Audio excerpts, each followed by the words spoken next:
홍해가 갈라진 이 사건은 구약에 기록된 많은 사건들 중에서도 가장 극적인 사건으로 그렇게 여겨지고 있습니다. 그래서 오늘 14장을 읽었는데요. 그 뒤에 나오는 15장을 보시면 이 사건으로 인해서 모세와 그 누이 미리암이 노래를 지어서 이 사건을 부르기도 합니다. 노래를 지어서 부르기도 합니다. 아무것도 할 수 없는 그런 상황 가운데 구원으로 인도하시는 하나님의 전적인 은혜를 보여주는 사건이라고 할 수 있습니다. 여러분, 오늘 말씀 처음 15절을 보시면 하나님께서 모세에게 이렇게 말씀하시죠. 어찌하여 내게 부르짖느냐라고 말씀하고 계십니다. 사실 성경에는 모세가 하나님께 부르짖는 그런 장면은 나오지 않습니다. 다만 이스라엘 사람들이 뒤쫓아오는 그 애국 군대를 보고 부르짖고 또 그리고 모세를 향해서 원망하는 그런 말씀이 앞부분에 보면 기록되어 있습니다.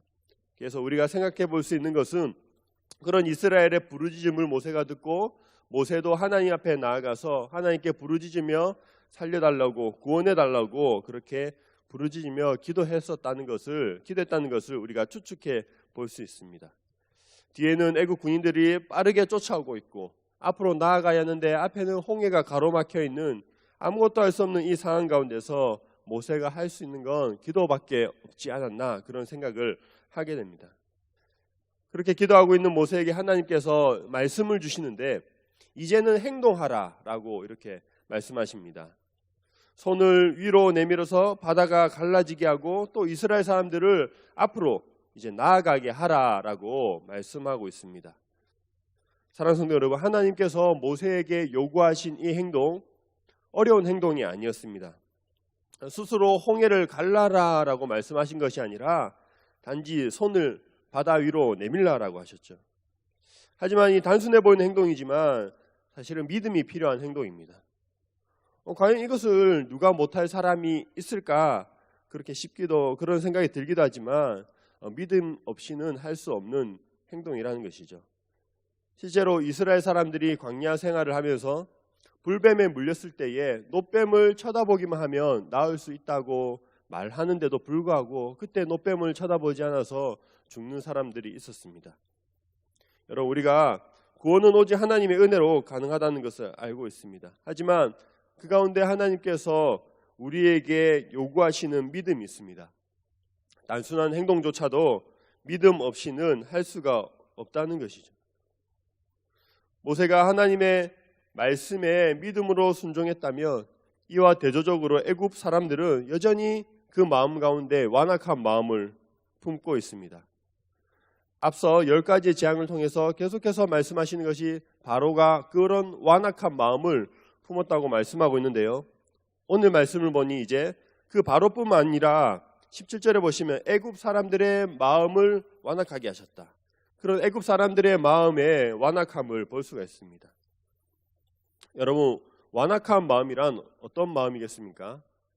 돌이키지 않는 마음입니다. 하나님께서 이스라엘 사람들과 함께 하심을 분명히 여러 가지 일들을 통해서 보았음에도 불구하고 그리고 그 자신들 앞에 홍해라는 그런 위험이 있음에도 불구하고 돌이키지 않다가 결국 그 애굽 사람들은 모두 죽게 됩니다.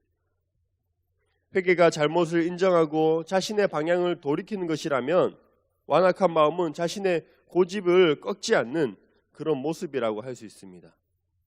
한때 자신의 잘못을 인정하기도 했지만 바로가 자신의 잘못을 인정하기도 했지만 회개라는 것은 그것에 그치는 것이 아니죠. 완전히 방향을 틀어서 돌이키는 것을 의미합니다. 완악한 마음은 자신의 뜻을 하나님의 뜻보다 앞세울 때 발생합니다. 이스라엘을 정복하려는 차지하려는 그런 욕심이 죄를 낳게 되었고 또 그 죄가 결국에는 죽음까지 이르게 되었습니다. 그래서 결국 그 애국 군인들은 자신들의 완악한 마음 때문에 모두 죽게 됩니다. 여러분, 하나님께서 이렇게 애국 군대를 진멸하시는 이유를 18절에서 말씀하고 있는데요. 제가 한번 읽어보도록 하겠습니다.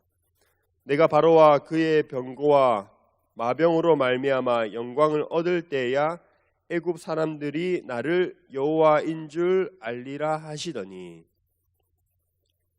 홍해를 가르고 그렇게 건너가게 하신 사건은 하나님의 영광을 드러내신 사건입니다. 하나님의 영광이란 하나님이 어떤 분인지 알게 된 것이죠. 하나님의 능력을 알고 그 능력을 찬양하고 높이고 인정하는 것이 하나님께 영광을 돌리는 것입니다. 하나님께서 그 이스라엘 사람들, 자신이 택한 이스라엘 백성들을 통해서 영광 받으실 뿐 아니라 그 애굽 군대를 통해서도 영광을 받으셨습니다.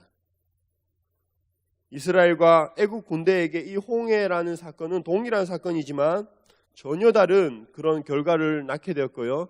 그에 따라 각각 전혀 다른 영광을 받으셨습니다. 이스라엘 사람들에게 있어서는 기쁨과 환희와 승리의 그런 영광을 얻으셨고, 한편 애굽 군대에게 있어서는 그런 슬픔과 놀람과 두려움을 통해서 하나님이 영광을 받으셨습니다. 그들의 죽음을 통해서 하나님의 그 위대하심이 더욱 분명하게 드러났기 때문입니다. 하나님을 믿고 따르는 자들과 다른 한편에 그렇지 않은 사람들이 이 같은 사건 안에서 전혀 다른 결과를 맞이하게 되었고, 그로 인해서 하나님께서 영광을 받으셨습니다. 여러분, 하나님께서 그 택하신 백성들, 택하신 하나님의 자녀들을 어떻게 대하십니까? 그들을 보호하시는데 끝까지 책임지고 보호하십니다. 19절의 말씀을 한번 읽어보겠습니다. 이스라엘 진 앞에 가던 하나님의 사자가 그들의 뒤로 옮겨가매 구름 기둥도 앞에서 그 뒤로 옮겨. 여러분, 여기서 말씀하고 있는 하나님의 사자란 천사를 뜻할 수도 있고요. 그런데 대부분 구약에선 하나님의 사자는 하나님 자신과 동일시되기도 합니다. 하나님께서 앞에서 길을 인도하시다가 이제 적들이 뒤에서 쫓아오자 뒤에서 보호를 하고 계십니다. 여러분, 애굽에서 나온 이스라엘 수가 장전만 60만이라고 추정하니까 그 가족을 다 합치면 200만 정도, 200만이 넘을 것이다 라고 이야기를 합니다. 그렇게 많은 사람들이, 200만 명이 넘는 사람들이 이동을 하면 그 행렬이 얼마나 길겠습니까? 아마 수백 미터에 이를 것입니다.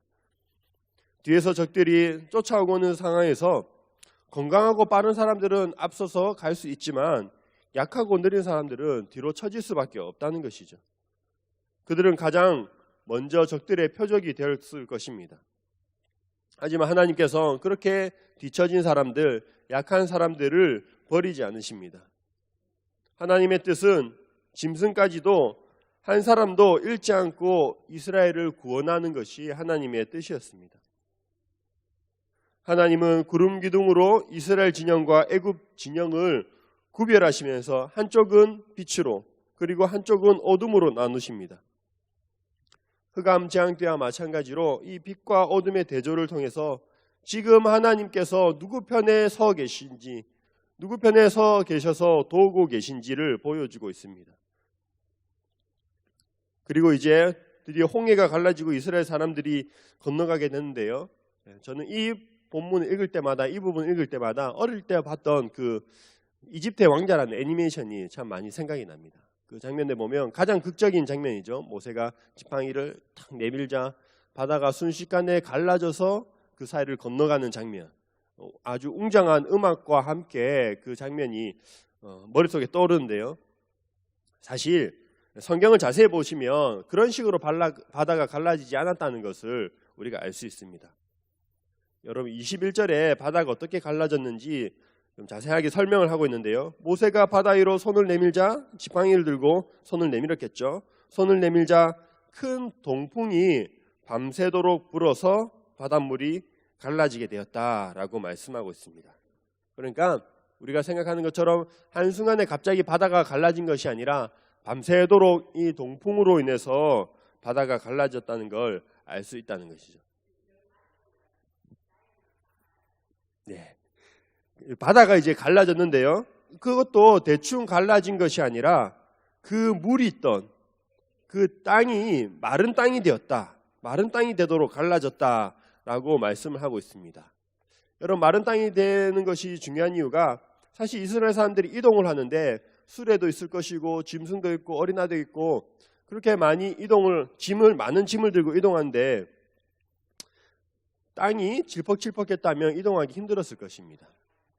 그래서 이 마른 땅으로 인해서 이스라엘 백성들이 쉽게 이동할 수 있도록 하나님께서 마련해 주셨다는 것이죠. 반면에 애국 군인들은 제대로 이동할 수가 없었습니다. 애국 군대도 어느 정도까지는 그 바다에 들어왔는데요. 그런데 그들이 들어올 땐 마른 땅이 아니라 젖은 땅, 아주 질퍽한 땅이 되었습니다. 여러분 25절에 보시면요, 이런 표현이 나오는데요. 그들의 병거 바퀴가 벗겨서 달리기가 어렵게 하시니 라고 말씀하고 있습니다. 병거가 있었는데 그 바퀴가 벗겨졌다. 이 표현은 이렇게 설명을 합니다. 이 땅이, 마른 땅이 다시 뻘과 같이 되어서 아주 질퍽하게 되어서 제대로 이동할 수 없는 상황, 바퀴가 제대로 움직일 수 없는 상황을 묘사하고 있는 그런 말씀입니다. 그렇게 애국 군대가 바다에 들어오긴 했지만 이제 앞으로 가기도 힘들고 다시 후퇴하기도 힘든 그런 오도 가도 못하는 상황이 있을 때 하나님께서 다시 바다를 이전과 같이 회복시키십니다. 갈라질 땐 밤새도록 이 바다가 갈라졌지만 아마 이 바다가 회복될 때는 순식간에 물이 덮쳤을 것입니다. 그래서 애국 군대는 결국 진멸하고 맙니다. 이스라엘 백성들은 홍해 사건을 통해서 배운 것이 있었습니다. 오늘 마지막 결론의 말씀 31절인데요. 31절에 보시면 우리 한번 같이 읽어보도록 하겠습니다. 이스라엘이 여호와께서 애굽 사람들에게 행하신 그 큰 능력을 보았으므로 백성이 여호와를 경외하며 여호와와 그의 종 모세를 믿었더라. 두 가지를 배우게 되었는데요. 첫 번째는 여호와를 경외했다는 것입니다. 이스라엘 사람들은 뒤에서 쫓아오는 그 애국 군인들이 죽은 그런 모습을 보았습니다. 삶과 죽음의 그 경계 앞에서 하나님께 속한 자는 살게 될 것이고 그렇지 못한 자는 죽음을 맞이하게 된다는 것을 경험적으로 배웠습니다. 아무리 강한 군대가 있다고 할지라도 하나님의 능력 앞에선 아무것도 아니라는 사실을 깨닫게 되었습니다. 그래서 하나님에 대한 놀라움과 경외하는 마음, 두려워하면서 존경하는 그런 경외심을 갖게 되었습니다. 또한 이 사건을 통해서 한 가지 더 얻게 된 교훈은 여호와와 모세를 믿었다는 것입니다. 앞선 그런 10가지 재앙 그리고 홍해의 이런 모든 일련의 과정들은 하나님을 알아가는 그런 과정이었습니다. 그리고 또한 모세를 지도자로 인정하는 그런 과정이었습니다. 31절에 모세를 그의 종 모세, 하나님의 종 모세라고 이렇게 표현을 하고 있는데요. 모세의 개인적인 어떤 뛰어난 능력과 지도력 때문에 그를 믿는 것이 아니라 모세를 통해서 하나님과 함께하는 사람이구나, 그리고 하나님께서 사용하시는 하나님의 종이구나라는 그런 사실 때문에 이스라엘 사람들이 모세를 믿고 따르게 되었습니다. 여러분 마찬가지인 것 같습니다. 우리가 어떻게 다른 사람들로부터 인정을 받을 수 있겠습니까? 세상 사람들처럼 우리의 능력을 쌓아서 인정을 받는 것이 아닙니다. 우리의 모습을 통해서 하나님의 위대하심이 드러날 때 우리가 인정을 받을 수 있습니다. 온전히 붙들린 그런 하나님의 종의 모습으로 살아갈 때에 사람들은 우리의 모습을 통해서 하나님을 보게 될 것이고 또 믿게 될 것입니다. 이스라엘 사람들은 앞에는 홍해, 뒤에는 애국 군대라는 그런 진퇴양난의 상황에 처했습니다. 그때 홍해를 갈라서 이스라엘을 구원하신 그 하나님은 오늘날에도 여전히 동일한 하나님으로 우리에게 역사하고 계신 줄로 믿습니다. 위기의 순간에 우리의 힘으로 어쩔 수 없는 그런 순간에 하나님께서는 더욱더 큰 능력으로 우리에게 역사하실 것입니다. 그리고 그때 하나님을 믿는 하나님의 백성과 그렇지 않은 하나님을 믿지 않는 사람들 간의 그런 구별은 더욱더 선명해질 것입니다. 홍해를 통한 그런 위기가 이스라엘에겐 구원의 기회가 되었습니다. 반면에 애국 군대에게 있어서는 홍해를 통해 이스라엘을 붙잡을 수 있는 그 절호의 기회가, 찬스가 오히려 위기가 되었습니다. 우리도 홍해와 같은 그런 인생의 위기 앞에 하나님의 위대하심을 경험하고 또 그로 인해서 하나님께 영광을 돌리는 우리 모두가 되길 소망합니다.